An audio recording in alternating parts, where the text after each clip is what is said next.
రోజున టీచర్ గారు చెప్పారు, బాబు ఆర్ట్ వేయండి, మీ అందరికి గిఫ్ట్లు వస్తాయి. రియల్ పీస్ అంటే నిజమైన సమాధానము. రియల్ పీస్ అంటే ఏంటో మీ పిక్చర్లో ఉండాలన్నప్పుడు పిల్లలందరూ ఇంటికి వెళ్ళి వాళ్ళ అమ్మని నాన్నని అంకుల్ని అందరిని అడిగి నిజమైన సమాధానం అంటే ఎలా ఉండాలంటే చక్కగా కొబ్బరి చెట్లు ఉన్నట్టు, దాని కింద నీళ్లు ఉన్నట్టు, నది పక్కన పిల్లలందరూ ఆడుకుంటున్నట్టు వేశారు. మరికొంతమంది పిల్లలు బాతులు నీటిలో జలకాలు ఆడుతున్నట్టు, హంసలు మర్రి చెట్టు కింద పిల్లలు కూర్చున్నట్టు పచ్చకి కనిపిస్తుందో పక్కన నది నీళ్లు కనిపిస్తున్నాయి. మరికొంతమంది సాయంకాలము సూర్యుడు అస్తమిస్తున్న టైంలో చక్కగా పశువులన్నీ ఇంటికి వస్తూ ఉన్నాయి, ప్రశాంతంగా ఉన్నాయి. మరికొన్ని అడవిలో జింకలు అన్ని కూడా ప్రశాంతంగా ఉన్నట్టుగా వేశారు. ఎవరు గిఫ్ట్ వస్తూ చూడాలి. ఇప్పుడు జడ్జెస్ వస్తున్నారు. అయితే ఒక పిల్లోడు మాత్రం ఒక పిక్చర్లో సముద్రం ఒడ్డు నుండి చాలా మంది పారిపోతా ఉన్నారు.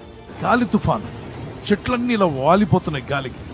అది చూసిన వెంటనే, రే నేనేం టాపిక్ చెప్పానో తెలుసా అని టీచర్ అడిగాడు. నేను చెప్పింది ఏంటి, సమాధానంగా రియల్ పీస్ అనేటువంటి పిక్చర్ వేసుకుని రమ్మంటే నువ్వేంటి అందరూ భయపడి కళ్ళన్నీ పెద్దవి చేసి భయపడిపోతూ ఆ గాలివానకు బెదిరిపోయి పారిపోతున్నారు జనం. ఇదేంట్రా గందరగోళంగా వేశావు, పిక్చర్ అంటే నీకు అర్థం కాలేదా రియల్ పీస్ అంటే ఆ యవనస్తుడు అన్నాడు, సార్ రియల్ పీస్ అనేటువంటిది నేను ఆ పిక్చర్ లో పెట్టాను, మీరు చూడండి ఒకసారి బాగా చూడమని. ఆ జడ్జెస్ దగ్గరకు వచ్చి చూశారు. గాలి తుఫాన్ వచ్చిన, సుడిగుండాలు, జీవితంలోకి ఎన్ని తల్లడిల్లిపోలే సమస్యలు వచ్చినా కదలకుండా రెండు ఉన్నాయి చూడండి, అవే రెండు పక్షులు. అలా ఉండగలిగితే అది నీ నిజమైన పీస్ అండి. అదండి రియల్ పీస్. అన్ని బాగున్నప్పుడు అందరూ బాగానే ఉంటారు, ప్రశాంతంగా ఉన్నప్పుడు అంతా బాగానే ఉంటుంది.